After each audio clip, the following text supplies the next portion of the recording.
From the White House by Sarah Huckabee Sanders, spokesperson for the president. Sarah, thank you for joining us this morning. So we now know that the FBI director has told the Justice Department that President Trump's explosive claims are inaccurate. Does President Trump accept the FBI director's denial? You know, I don't think he does, George. I think he firmly believes that this is a storyline that has been reported pretty widely by quite a few outlets. The wiretapping has been discussed in the New York Times, BBC, Fox News, and we believe that it should be looked at by the House Intelligence Committee. Sarah, I have got to stop you right there. Every single article you just mentioned does not back up the president's claim that President Obama had him wiretapped. Not a single one of those articles backs that up. So what is the president's evidence? It does back up the fact that the administration was wiretapping American citizens. There was a wide reporting suggesting that his administration, whether it was directly ordered by this president specifically, his administration could have done this. Sarah, I have got to stop you again. No, Sarah, I've got to stop you again because that is simply not true. All the articles you just mentioned, not one of them says that President Trump ordered a wiretap. One of them based on President Obama. One of them based on anonymous sources says there might have been a court-ordered FISA wiretap. That has been denied by the former director of national intelligence, James Clapper. Look, I love how now anonymous sources don't matter anymore. We've been dealing with anonymous sources and having to fight back against that for the last 6 months. It's funny how the media now starts to... Hold on a second. Sarah, even if that one is true, that is saying it was a court-ordered wiretap, not an illegal wiretap ordered by President Obama. Look, it would have been under this administration, George. You don't get to just wash your hands of something, whether it's the Justice Department under which you control, which would have fallen under this administration and under this past president. I think the bigger question here is let's let the House Intelligence Committee do its job, George. That is not true. They committed over the weekend. Sarah, hold on a second. That is not true. There is a world of difference between an illegal wiretap ordered by a president and a court-ordered wiretap approved by a federal judge. There's a world of difference between those two things.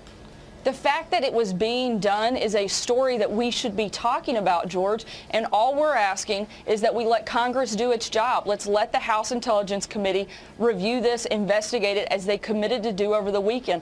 Look, there have been constant allegations. The hypocrisy on this story is absolutely outrageous. We have dealt with this for the last 6 months, where the New York Times calls this story false. The FBI comes out and says it's BS. The House Intelligence Committee says there's no evidence.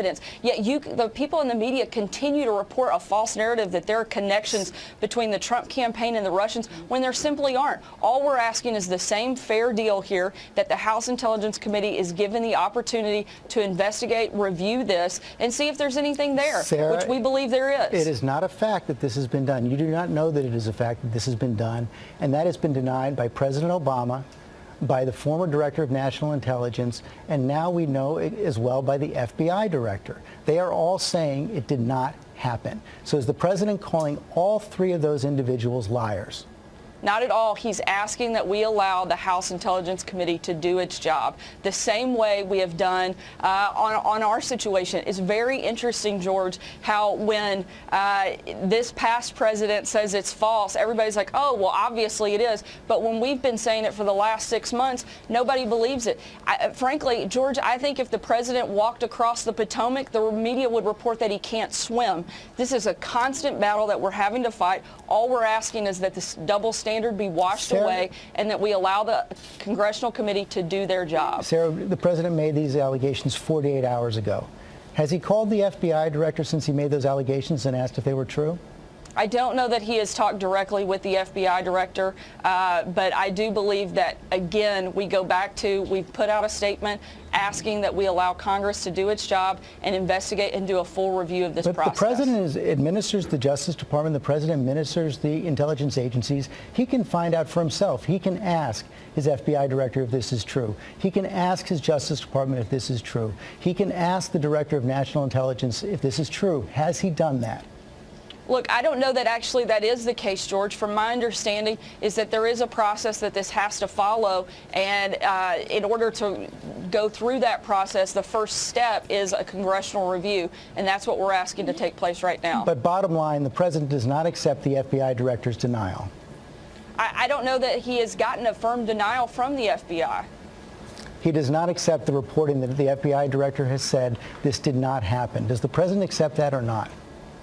The president wants the truth to come out to the American people, and he is asking that it be done through the House Intelligence Committee and that be the process that we go through. Sarah, thanks for joining us this morning.